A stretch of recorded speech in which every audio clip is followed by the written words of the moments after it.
নমস্কার বন্ধুরা, আপনারা সবাই কেমন আছেন? আশা করি আপনারা সবাই খুব ভালো আছেন।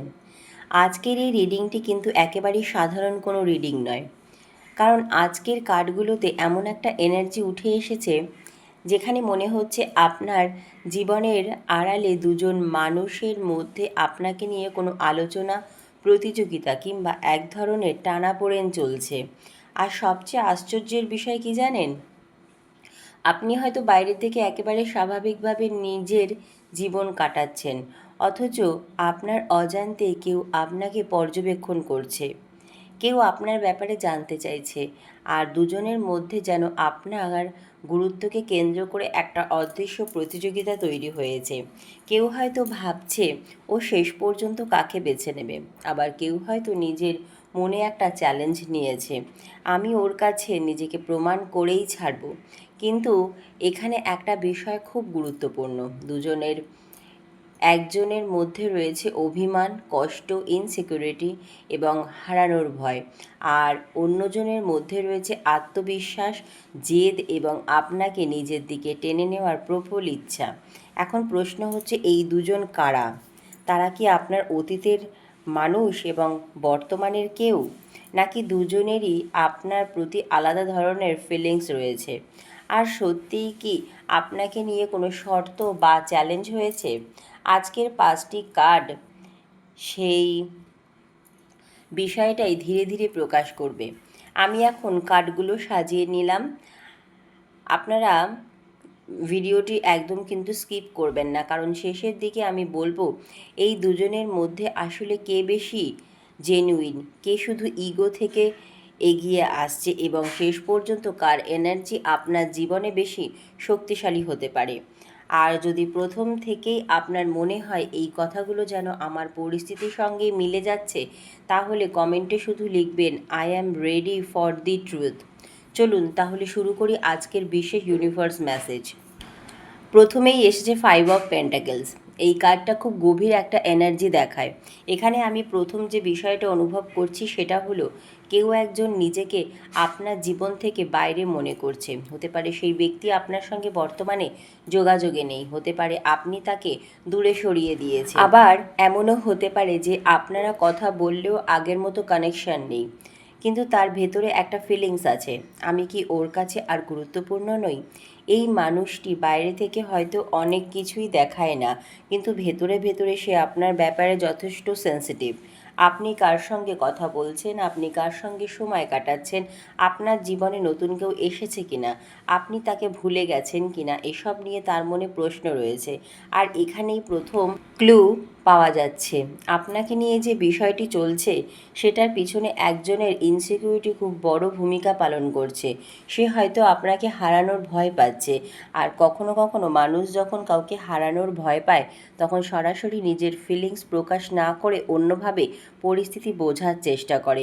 কারো কাছে আপনার কথা জিজ্ঞেস করা, আপনার সোশ্যাল মিডিয়া দেখা, আপনার খবর নেওয়া, অথবা আপনার সম্পর্কে অন্য কারো কাছ থেকে তথ্য নেওয়া, এই ধরনের এনার্জি এখানে থাকতে পারে। এরপর দ্বিতীয় কার্ড এসেছে 5 অফ সোর্স, এবং এই কার্ড আসার পর প্রথম কার্ডের এনার্জি আরও পরিষ্কার হয়ে গেল।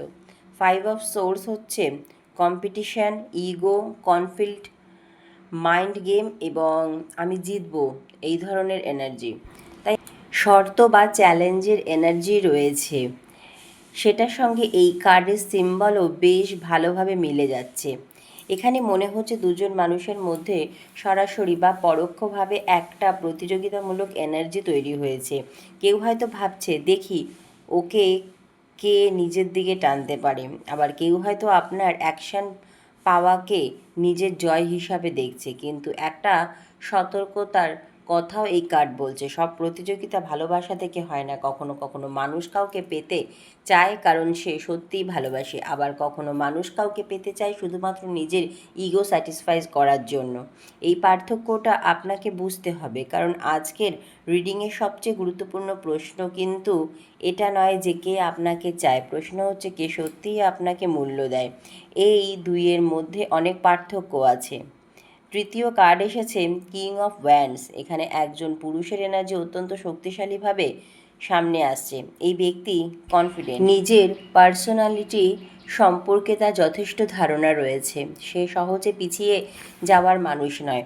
আপনার প্রতি তার অ্যাকশন থাকলে সে সেটা অর্জন করার চেষ্টা করবে, এবং এই কার্ডের কারণে আমি বলবো দুজনের মধ্যে একজন অত্যন্ত স্ট্রং পার্সোনালিটির মানুষ হতে পারেন।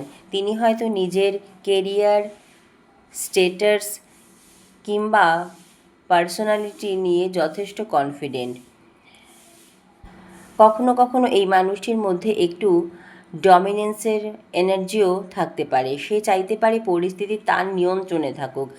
আর একটা বিষয়, এই মানুষটি আপনার প্রতি আকৃষ্ট হলেও সব কিছু সরাসরি প্রকাশ নাও করতে পারে। সে আপনাকে অবজার্ভ করতে পারে, আপনার রিয়াকশান দেখতে পারে, আপনি তাকে কতটা গুরুত্ব দেন সেটা বুঝতে চাইতে পারে। এখানে অ্যাকশানের এনার্জি যথেষ্ট প্রবল, কিন্তু তার সঙ্গে ইগোও রয়েছে।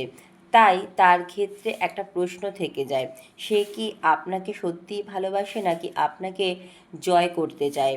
এটা সময়ের সঙ্গে পরিষ্কার হবে। এরপর এসেছে চতুর্থ কার্ড, পেজ অফ কাপস। এখানে একটা সফটার ইমোশনাল এনার্জি দেখা যাচ্ছে। কেউ একজন আপনার প্রতি জেনুইনলি ইমোশনাল হতে পারে। এই মানুষটি নিজের হয়তো ফিলিংস পুরোপুরি প্রকাশ করতে পারছে না, মনের মধ্যে অনেক কথা রয়েছে কিন্তু মুখে বলতে পারছে না। পেজ অফ কাপস অনেক সময় মেসেজ, অ্যাপোলজি, ইমোশনালি কনভারসেশন অথবা আনএক্সপেক্টেড কমিউনিকেশনের ইঙ্গিত দেয়। তাই যদি আপনার জীবনে এমন কেউ থাকে যার সঙ্গে এখন কম কথা, তাহলে তার পক্ষ থেকে কোনো ছোট্ট মেসেজ, রিয়াকশন, যোগাযোগ অথবা ইমোশনাল জেস্চার আসার সম্ভাবনার এনার্জি রয়েছে।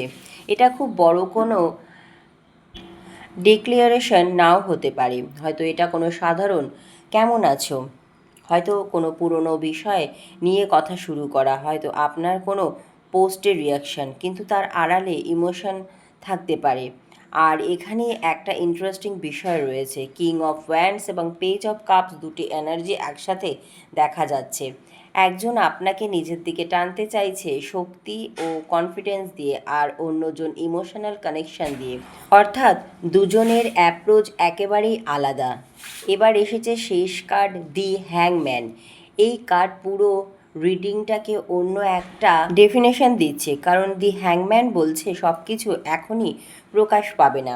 আপনি হয়তো অনেক দিন ধরে ভাবছেন আসলে ব্যাপারটা কি, ও কেন এমন করছে, কেউ কি সত্যি আমার সম্পর্কে কথা বলছে, কেউ কি আমাকে নিয়ে অন্য কারোর সঙ্গে কম্পেয়ার করছে, কিন্তু উত্তরটা ধীরে ধীরে প্রকাশ পাবে। দি হ্যাংম্যান আপনাকে বলছে তাড়াহুড়ো করে কোনো সিদ্ধান্ত নেবেন না, কারণ আপনি এখন যে ঘটনাকে যেভাবে দেখছেন তার পিছনে অন্য একটা পার্সপেক্টিভ থাকতে পারে। কেউ আপনার কাছে খুব কনফিডেন্ট মনে হচ্ছে, কিন্তু ভেতরে ভেতরে সে ইনসিকিউর। আবার যে মানুষটিকে আপনি দুর্বল ভাবছেন তার ফিলিংস হয়তো আপনার ধারণা থেকেও গভীর। তাই এখন আপনার কাজ হলো অবজার্ভ করা, রিয়্যাক্ট না করা। তাহলে এরা দুইজন কারা? এবার পুরো রিডিংয়ের এনার্জি একসঙ্গে দেখুন। প্রথম ব্যক্তির মধ্যে আমি দেখছি 5 of pentacles plus page of cups, অর্থাৎ একজন ইমোশনাল ব্যক্তি। সে হয়তো আপনাকে হারানোর ভয় পাচ্ছে, আপনার কাছ থেকে দূরে থাকার কষ্ট তার মধ্যে রয়েছে, কিন্তু ফিলিংস প্রকাশ করার ক্ষেত্রে সে কিছুটা অনেস্ট। অন্যদিকে 5 of swords plus king of wands দেখাচ্ছে অন্য একজন অনেক বেশি কম্পিটিটিভ। তার মধ্যে ইগো, কনফিডেন্ট এবং উইনিং মেন্টালিটি রয়েছে। সে হয়তো মনে মনে ভাবছে আমি পিছিয়ে যাব না, এবং এখানেই আপনার প্রতি দুজনের এনার্জি আলাদা। একজন আপনাকে অনুভব করছে, অন্যজন আপনাকে অর্জন করতে চাইছে।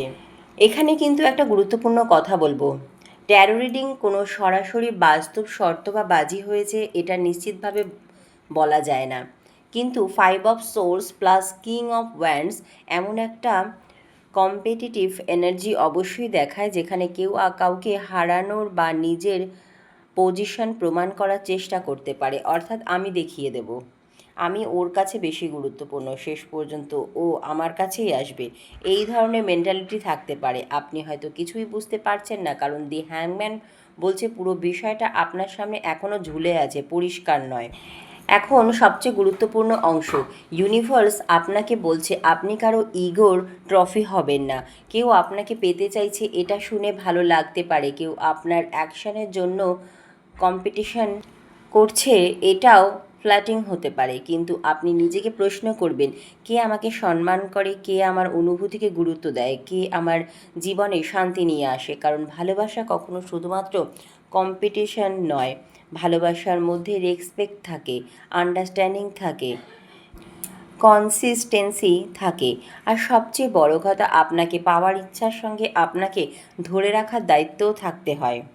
দি হ্যাংম্যান এর পরে পেজ অফ কাপসের এনার্জি থাকায় একটা ইমোশনাল ওপেনিংয়ের সম্ভাবনা রয়েছে। যে মানুষটি এতদিন নিজের ফিলিং চেপে রেখেছিল, সে কোনোভাবে নিজের ইমোশন প্রকাশ করতে পারে।